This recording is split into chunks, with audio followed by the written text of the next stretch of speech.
वीर रस क्या होता है कि जहाँ पर उत्साह और पराक्रम का स्थायी भाव उद्दीप्त होकर के, जाग करके कर्म, साहस और शौर्य की भावना उत्पन्न करता है, वहाँ वीर रस होता है।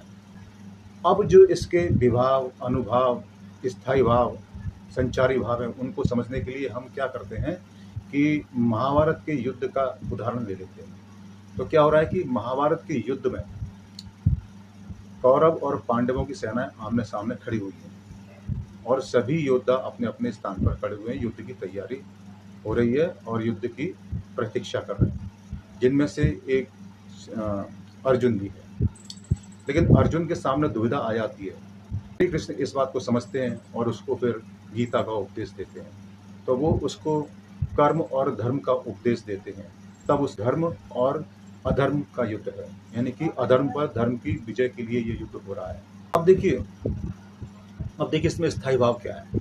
तो इसमें स्थायी भाव क्या है? इसमें स्थायी भाव है उत्साह और पराक्रम, ये उनके अंदर जागा। तो ये तो स्थायी भाव हो गया। अब आता है हमारा विभाव। तो विभाव दो प्रकार का होता है, आलंबन विभाव और उद्दीपन विभाव। आलंबन विभाव क्या होता है कि जिसके मन में, यानी कि जहाँ पर ये चीज़ें उत्पन्न होती हैं, जिस वस्तु या व्यक्ति में चीज़ें उत्पन्न होती है, यानी कि ये भाव उत्पन्न होता है, यानी कि उत्साह और पराक्रम उत्पन्न होता है, उसी को बोलते हैं हम लोग आलंबन विभाव। यानी विभाव दो प्रकार के हो गए, आलंबन विभाव और उद्दीपन विभाव। तो आलंबन विभाव कौन हुआ? यहाँ पर अर्जुन हुआ।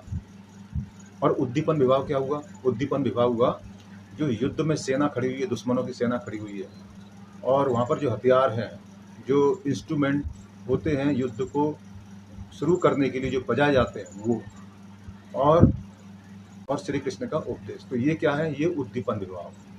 अब आते हैं अनुभाव। तो अनुभाव क्या होता है कि जैसे इंसान युद्ध करने के लिए उतरता है तो भौहें चढ़ जाती हैं, सीना तन जाता है। इस प्रकार से हमारे शरीर में जो प्रतिक्रिया उत्पन्न होती है, जो हाव भाव पैदा होते हैं, जो दिखाई देते हैं स्पष्ट, वो कहलाते हैं आपके अनुभाव।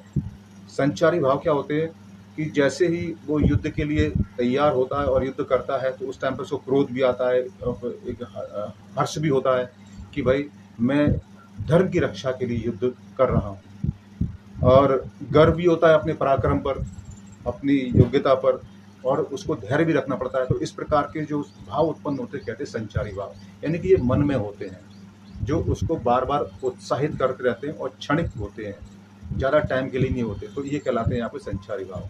तो इस प्रकार से इस एग्जाम्पल में आपको स्थायी भाव, अनुभाव, विभाव और संचारी भाव, ये सारे भाव पता चल जाते हैं। तो आशा करता हूँ कि आपको समझ में आया होगा। फिर मिलेंगे एक और वीडियो में। Till then, good bye.